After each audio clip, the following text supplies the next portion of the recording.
আপনাদেরকে সাক্ষী রেখে বলছি যে রাজনৈতিক দল হিসাবে কারো প্রতি আমাদের কোনো ক্ষোভ নেই।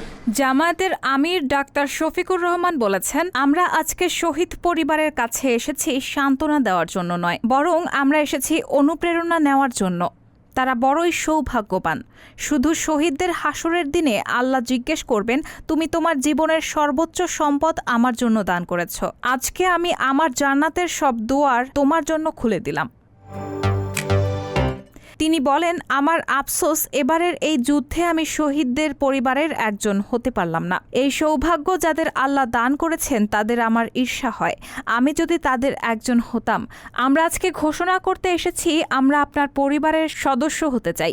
এই আন্দোলন সংগ্রামে জাতি, ধর্ম ও দলের মধ্যে কোনো ব্যবধান ছিল না। এখানে অন্য ধর্মের অনেক লোকও নির্মমভাবে মারা গেছেন। আমরা এদের সবাইকে গভীর শ্রদ্ধার সঙ্গে স্মরণ করব।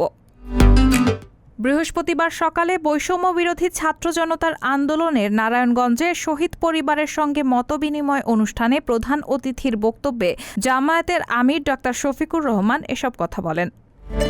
মতবিনিময় অনুষ্ঠানে আরও বক্তব্য রাখেন জামায়াতের কেন্দ্রীয় নির্বাহী পরিষদ সদস্য সাইফুল আলম খান মিলন, সেক্রেটারি জেনারেল মোহাম্মদ জাহিদুল ইসলাম, কেন্দ্রীয় কর্মপরিষদের সদস্য মাওলানা মঈনউদ্দিন আহমেদ, নারায়ণগঞ্জ জেলার আমির মইনুল হক সরকার, মহানগরী আমির মোহাম্মদ আব্দুল জব্বার ও মহানগরী নায়েবে আমির মাওলানা আব্দুল কাইয়ুম প্রমুখ।